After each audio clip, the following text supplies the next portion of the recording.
Сәлем достар, сәлем. Мен көп болды видео жасамай кеттім түрік тіліне қатысты. Бүгінгі видеом да екі ақ сөз қамтылған. Және бұл видеоның бастапқы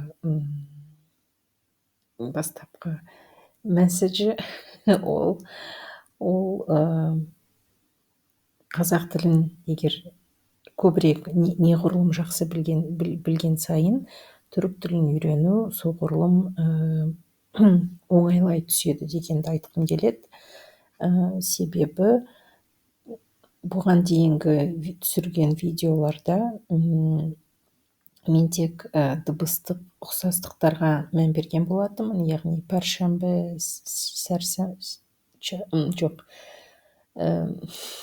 базар деген сияқты, базар, пәршәмбі бейсенбіге ұқсайды, немесе кыш, яз деген сияқты сөздердің дыбыстық ұқсастығына қарай қазақ тіліндегі эквивалентін оңай тауып алуға болады деген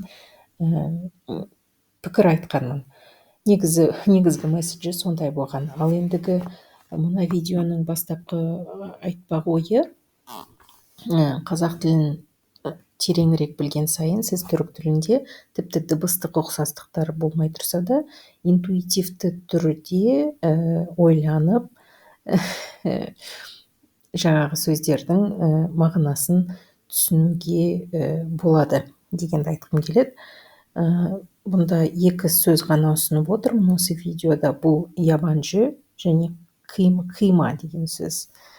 Ябанжыдан бастайық. Ябанжы деген шетелдік. Былай қарасаңыз, қалай, 5 қайнаса сорпасы қосылмайды дей ма? 3 қайнаса дей ма? Сорпасы қосылмайды. Тіпті дыбыстық ешқандай ұқсастығы жоқ сөз сияқты, бірақ егер ойлана келсеңіз, ябан деген қазақша қай сөзге ұқсайды? Жапан түз дегенге келеді, иә? Жапан, яғни ябанжы деген Жапаннан, айдаладан келген адам, ябанжы.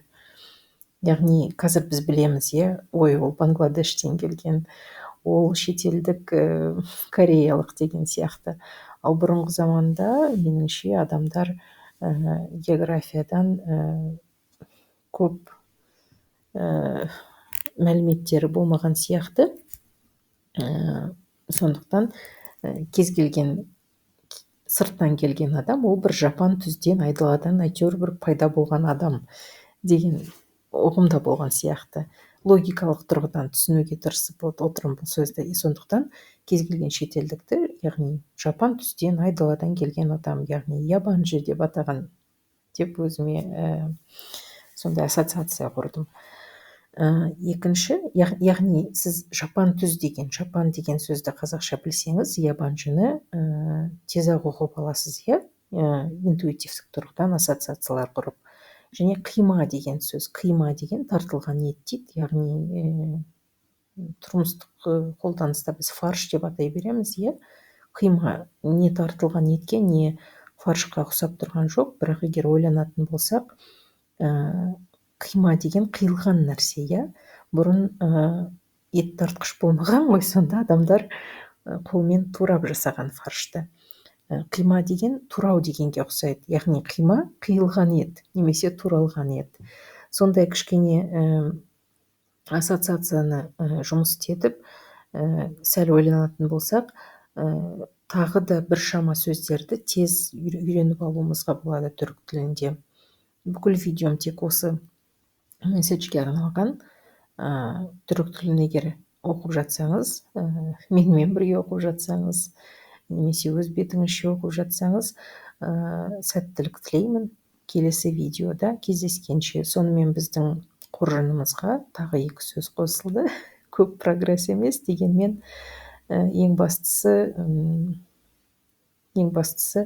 тұрақты түрде алға қарай қадам жасап отыру. Жақсы, сау саламат болыңыздар.